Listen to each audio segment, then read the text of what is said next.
மக்களே, என்னம்மா? வெளியே எதுவும் போறதுக்கு கிளம்பிட்டு இருக்கியோ? ஆமாம்மா, ஃப்ரெண்ட்ஸுக்கெல்லாம் கொடுக்கறதுக்கு கார்டு இன்னைக்கு தான் எடுத்துகிட்டு வந்து தந்தாங்க. அதான் அப்படியே ஃப்ரெண்ட்ஸுக்கெல்லாம் கொடுத்துட்டு வந்துடலான்னு கிளம்பிட்டு இருக்கேன். என் ஃப்ரெண்டு பாபுவும் வரேன்னு சொல்லியிருக்கான். அதான் அவனையும் அப்படியே கூட்டிகிட்டு போய் ஃப்ரெண்ட்ஸுக்கெல்லாம் கொடுத்துட்டு வந்துடலான்னு இருக்கேம்மா. அப்படியா? சரி மக்களே, நீ வெளியே கிளம்பிட்டு இருக்க. சரி, அப்ப நான் உங்ககிட்ட அப்புறமா பேசுறேன். என்ன விஷயம்னு சொல்லுமா, பேசிட்டு அப்புறமா போகிறேன். அவன் வாரேன்னுக்கான். அவன் வந்ததுக்கு அப்புறம் தாம்மா போகணும். அவன் இங்கே தான் வருவான். அது வரைக்கும் நான் ஃப்ரீயாக தான் இருக்கேன். என்ன விஷயம்னு சொல்லுங்க. இப்ப நம்ம என்னன்னு சொல்லி ஆரம்பிக்கிறதுக்கு இவங்கிட்ட எது சொன்னாலும் எரிஞ்சு எரிஞ்சு விழுவான். சரி, எப்படினாலும் இந்த விஷயத்த சொல்லி தான் ஆகணும். அதனால இன்னைக்கு எப்படியாவது பேசிடுவோம். என்னம்மா, ஏதோ பேசணும்னு சொன்னீங்க, அப்பயே தலையை குனிஞ்சு நின்றுட்டு இருக்கீங்க, என்னாச்சு? மக்களே, அம்மா ஒரு விஷயம் பேசுகே. அது உன் தம்பி பத்தி தான். நான் சொல்லதுக்கு முன்னாடியே கோவப்படாத மக்களே. என்ன விஷயம் என்ன ஏதுன்னு முழுசா கேட்டுட்டு அப்புறமா நீ எதுனாலும் பேசு. சரிம்மா, நான் கோவப்படலை. என்ன விஷயம்னு சொல்லுங்க. அது வந்து அது அவனோட கல்யாணம். கோவப்படாதேன்னு சொல்லிட்டு கோவப்பட மாதிரியான விஷயம் எல்லாம் எதுக்குமா என்கிட்ட பேசிட்டு இருக்கீங்க? நான் ஏற்கனவே உங்ககிட்ட சொன்னோம்லாம், இந்த விஷயம் பத்தி நான் அவன்கிட்ட பேச மாட்டேன். நான் இதை பத்தி பேசினா அவனுக்கு என் மேலேயும் கோவம் வருது. இந்த வீட்டிலேயே உருப்படியா அவன் பேசுறது என்கிட்ட மட்டும்தான். இப்ப இதை பத்தி நான் அவன்கிட்ட பேச போய் தேவையில்லாம ஒரு பிரச்சனையை எதுக்கு உண்டாக்கணும்? இந்த கல்யாணம் முடிய வரைக்கும் இதை பத்தி என்கிட்ட எதுவுமே பேசாதீங்கம்மா. தயவு செஞ்சு விட்டுருங்க. அவன் எப்படியோ இருந்துட்டு போறான். இப்ப நம்ம என்ன பண்ண முடியும்? நம்மளால முடிஞ்ச வரைக்கும் எல்லாம் பேசியாச்சு. அவன் எதுக்கும் ஒத்து வர மாதிரி தெரியல. மக்களே, நாளைக்கு சொந்தக்காரவங்க எல்லாரும் வந்துருவாங்க. இவன் இப்படியே ரூமுக்குள்ளே இருந்தா எப்படி மக்களே? அவன் யார் கூடயும் பேச வேண்டாம். அவன் கல்யாணமும் பண்ணிக்க வேண்டாம். நான் எதை பத்தி சொல்ல வரேன்னு நீயாவது கொஞ்சம் முழுசா கேளு. நாளைக்கு எல்லாரும் வீட்டுக்கு வந்துட்டு சின்னவன் எங்கன்னு கேட்டா நான் என்ன மக்களே சொல்லதுக்கு? நம்ம வீட்டுல நடக்கக்கூடிய முதல் விசேஷம்லாம் எப்படி நான் அவனை வீட்டுக்கு கூப்பிட்டு ரூமுக்குள்ளே இருக்கிறது? நம்ம எப்படி அப்படியே விட முடியும்? அதுக்கு இப்ப என்னமா பண்ண சொல்லுவீங்க? அவன் அந்த ரூமை விட்டு வெளியே வரமாட்டேன்னு இருக்கான். நீங்க அவனை எப்படியாவது ரூமை விட்டு வெளியே கூப்பிட்டுவாங்கன்னு இருக்கீங்க. நான் நடுவுல கடந்து எனக்கு எப்படி டென்ஷன் ஆகுது தெரியுமா? எனக்கு புரியுது மக்களே. கல்யாண டென்ஷன் அது இதுன்னு உனக்கு நிறைய வேலை இருக்கு. ஆனா எனக்கு என்ன பண்ணதுக்கு? அவனும் எனக்கு முக்கியம் தானே. அம்மாக்காண்டி கடைசியா ஒரே ஒரு வாட்டி அவன்கிட்ட போய் பேச மக்களே. வெளியே வந்து நீ யாரு கூடயும் பேச வேண்டாம். ஃபங்க்ஷன் மட்டுமாவது அட்டன் பண்ண சொல்லு. அது மட்டும் கிடையாது, இன்னொரு முக்கியமான விஷயம் உனக்கு பேச வேண்டியது இருக்கு. நாளைக்கு அவனுக்கு பார்த்துருக்க அந்த பொண்ணு வீட்ல இருந்து வராங்க. அந்த பொண்ணையும் கூட்டிட்டு வராங்க. நான் சொல்லியிருக்கேன்ல மக்களே, அப்பாவுக்கு தங்கச்சி 2 பேரு ஊர்ல இருக்காங்க அப்படின்ட்டு. அதுல ஒருத்தங்களோட பொண்ணை தான் இவனுக்கு நான் பார்த்துருக்கேன். அம்மா, இவ்வளவு வாட்டி சொன்னாலும் உங்களுக்கு புரியாதாம்மா? அவன் தான் கல்யாணம் பண்ணிக்கவே மாட்டேன்னு ஒத்த கால நிக்கான். இதுக்கு இடையில நீங்க பொண்ணையும் பார்த்துட்டு அவங்கள நாளைக்கு கல்யாணத்துக்கும் வர சொல்லியிருக்கீங்க. இல்ல, கல்யாணத்துக்கு தானே கூப்பிட்டுருக்கேன். அவங்க குடும்பத்தோட நாளைக்கு எல்லாரும் வருவாங்க. நேத்து நான் போன்ல பேசின மக்களே, எல்லாரும் நாளைக்கு சாயந்தரத்தோட இங்க வந்துருவாங்க. அதுக்குள்ள எப்படியாவது உங்க தம்பி கிட்ட போய் பேசல. அம்மா, இந்த விஷயத்துல என்கிட்ட உதவின்னு கேட்டு வராதீங்க, அவ்வளவுதான். இதுக்கு மேல அவன் கல்யாண விஷயம்னு என்கிட்ட எதுவும் பேசாதீங்க. உங்களால முடிஞ்ச அவனை பேசி கன்வின்ஸ் பண்ணி நீங்க பார்த்த பொண்ணையே அவனுக்கு கல்யாணம் பண்ணி வைங்க. என்னால எல்லாம் எதுவும் பண்ண முடியாதுமா. வேணும்னா அவன் அந்த ரூமை விட்டு வெளியே வர்றதுக்கு என்ன பண்ண முடியுமோ அதை நான் பண்ணுகேன். மத்தபடி என்னால அவனை கல்யாணம் பண்ணிக்கோ, அம்மா அப்பா சொல்லுது மாதிரி கேளுன்னு எல்லாம் சொல்ல முடியாது. அதுவும் அவன் இப்ப இருக்க நிலைமையில 2 வாட்டி நீங்க கல்யாணத்தை பத்தி பேசினதுக்கே அவன் 2 நாள் சாப்பிடாம கிடந்தான். இதுல நீங்க திருப்பியுமே பேச பண்ணா இந்த கல்யாணம் வேண்டாம் ஒண்ணு வேண்டாம்னு வீட்டை விட்டு வெளியே போயிருவான். என்னல நீ இப்படி கோவப்பட்டு பேசினா நான் என்ன மக்களே செய்யுதுக்கு? தயவு செஞ்சு இந்த கல்யாண விஷயம் பத்தி என்கிட்ட பேச வராதீங்கம்மா. உங்களுக்கு வேற ஏதாச்சும் வேணும்னா என்கிட்ட கேளுங்க, நான் பண்ணுங்க. விக்ரம், நில்லு மக்களே. அம்மா சொல்லதை கொஞ்சம் கேட்டுட்டு போ. நான் சொன்னதுதான். வேணும்னா ரூமை விட்டு வர்றதுக்கு நான் அவன்கிட்ட பேசிக்கேன், அவ்வளவுதான். என்ன இந்த பையன் இப்படி பேசிட்டு போறான்? இப்ப என்ன பண்ணதுக்கு? இதுக்கு மேல இவங்கிட்ட பேசி எந்த பிரயோஜனமும் கிடையாது. பேசாம சத்யா போட்டோவை இவன் கையில காட்டிட வேண்டியதான். நானும் அதை பத்தி எதுவும் சொல்ல வேண்டாம், காமிக்க வேண்டாம்னு பார்த்தா இங்க ஏதோ ஒத்து வர மாதிரி தெரியல. இவகிட்ட சொல்லி எப்படியாவது அவன்கிட்ட சத்யா போட்டோ காமிச்சிட வேண்டியதான். அதுக்கப்புறமா அவன் தம்பிக்காரங்கிட்ட போய் பேசுறானா இல்லையான்னு பார்க்கலாம்.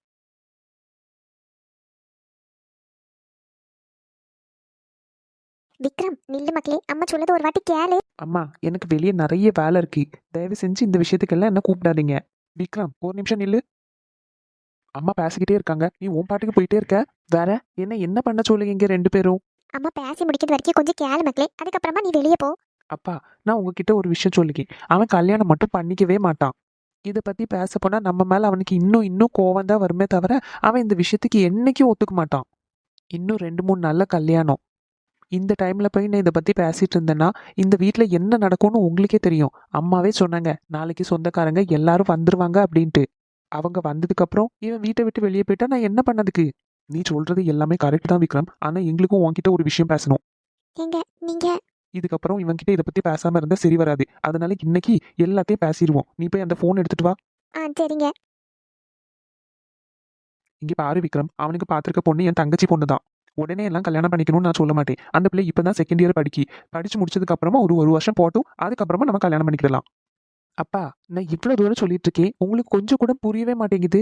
விக்ரம், தயவு செஞ்சு நான் சொல்றதை கேளு. இரு, உங்க அம்மா அந்த போன் எடுத்துட்டு வரட்டும். நீ அந்த பிள்ளை போட்டோ பாரு, அதுக்கப்புறமா பேசு. அப்பா, ஒரு பிள்ளையோட போட்டோ பார்த்தெல்லாம் அவனுக்கு பிடிச்சிடாது.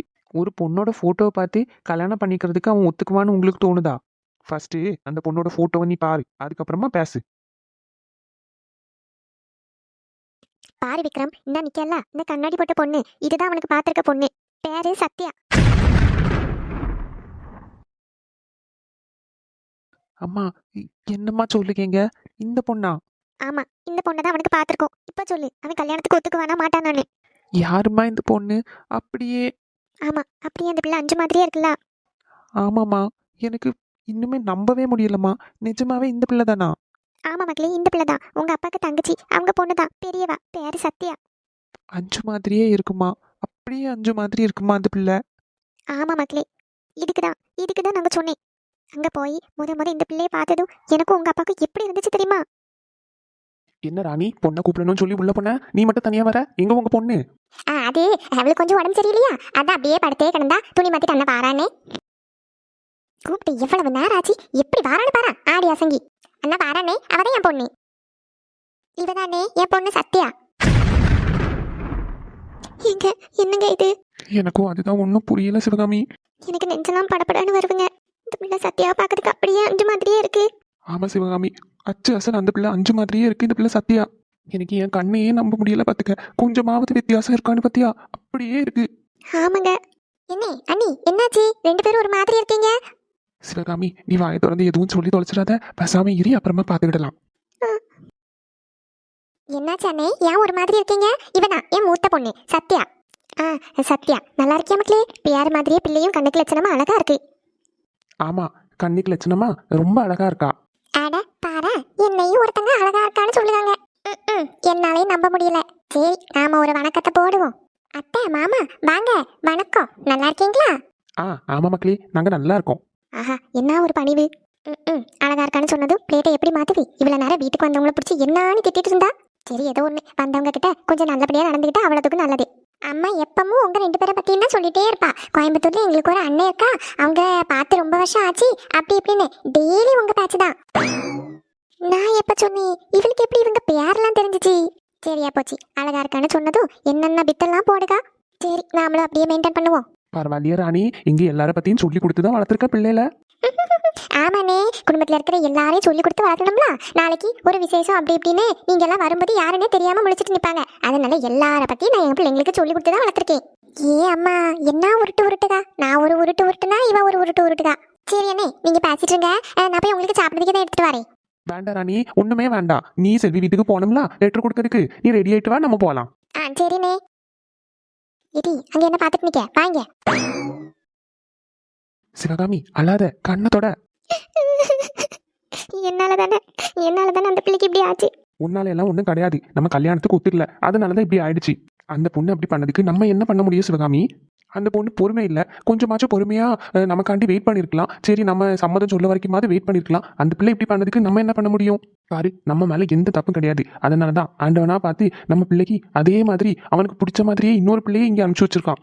நம்ம கண்ணிலே காட்டுற மாதிரி அந்த ஆண்டவன் பண்ணிருக்கான்னா நீ யோசிச்சு பாரு. நம்ம மேல எந்த தப்பும் கிடையாது. நம்ம பையனை பத்தி நினைச்சு நம்ம தினம் எவ்வளவு அழுதுட்டு இருக்கோம். நம்ம மேல தப்பு இருந்துச்சுன்னா நம்மளுக்கு இப்படி ஒரு வாய்ப்பு கிடைச்சிருக்குமா? மறுபடியும் நம்ம பையனுக்கு ஒரு நல்ல வாழ்க்கை அமைய போகுது. என்னங்க சொல்றீங்க? ஆமா, இந்த பிள்ளையே நம்ம பையன் கண்ணில் காட்டிடணும். அப்படியே இந்த பிள்ளையை நம்ம பையனுக்கு கல்யாணம் பண்ணி வச்சிடணும். நான் மனசுல நினைச்சது அப்படியே சொல்லுங்க நீங்க. ஆனா இந்த பிள்ளை காலேஜ் தானே படிக்கி, எப்படி இவங்க எல்லாம் ஒத்துப்பாங்க? அதெல்லாம் நான் பாத்துக்கிட்டேன். ஆனா கொஞ்சம் பொறுமையா இரு, நான் பேசிக்கிறேன், சரியா? எனக்கு கஷ்டமா இருக்குங்க. எதுக்கு சிவகாமி? இதை விட நல்ல வாய்ப்பு நமக்கு கிடைக்குமா? எங்க தேடினாலும் இந்த மாதிரி ஒரு பிள்ளையை நம்ம பையனுக்கு கட்டி வைக்க முடியாது. அதனால நீ பேசாம பொறுமையா இரு, எல்லாத்தையும் நான் பாத்துக்கிட்டேன். இங்க இன்னைக்கு நம்ம தங்க போறோம். தங்கி இந்த ரெண்டு பேர்கிட்டயே நம்ம பேசி எப்படியாவது கன்வின்ஸ் பண்ணி இந்த பிள்ளையை நம்ம பையனுக்கு கட்டி வச்சிடணும். சரிங்க. இங்க பாரு, உனக்கு ஒரு விஷயம் சொல்லிக்கேன். வீட்டுல மாதிரி இங்கேயே படப்படான்னு பேசக்கூடாது, பொறுமையா இருக்கணும். இதனால நான் பேச ஆரம்பிக்குவேன், நீ அதுக்கு முன்னாடி முந்திரி கொட்ட மாதிரி முந்திக்கிட்டு வந்துடக்கூடாது. சரிங்க, நான் பொறுமையா இருக்கேன். அவ வந்துட போறா கண்ணத்தோட. அப்புறம் எதுக்கு அழுதுட்டு இருக்கேன்னு கேட்டா என்ன சொல்லுவ?